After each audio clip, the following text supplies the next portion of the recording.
sa Quezon City at dahil pinangalanan talaga kayo bilang isa sa 3 binayaran ng mga diskaya Actually, sa Quezon City. sa Salamat, yung- Mr. Chair. Thank you. Okay. Yeah, you may continue. Yung nabanggit po ni Sir Curly kanina na sinasabi niya po na, inaawat, actually, majority po ng contract ng District 4 is na kay Sir Curly po. Siya po yung nananalong winning bidder po. Salamat, Mr. Chair. Rig bidding, sabi niya. Anyway, Senator JB. Thank you, Mr. Chair. Mm. Unang-una ay nagkatotoo yung yung ating na mukhang compartmentalized, no? Tulad din ng ibang criminal syndicates, compartmentalized. Nung sila Bryce at si JP Mendoza, sila po ang implementor, sila po in charge of the construction. Kaya yung nalalaman nila hanggang doon lamang, si D.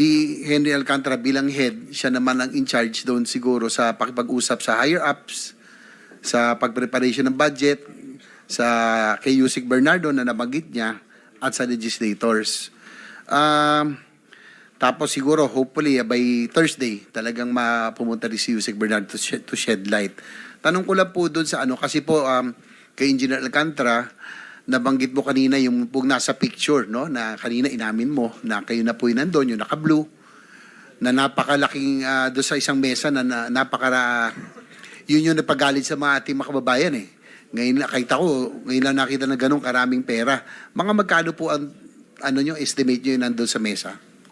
Yung marami po kami, ang tanda ko po doon, yun po yung unang funding ni Kong Saldi, 519 million.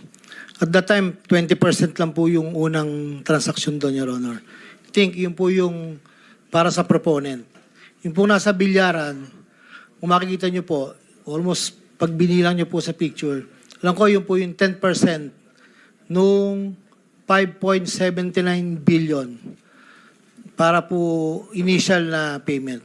Yun po yung 579 plus po yung nasa bilyaran po, Your Honor. Yun po ay para sa proponent kay Congressman Saldico. So nasabi nyo rin, ito yung advance payment?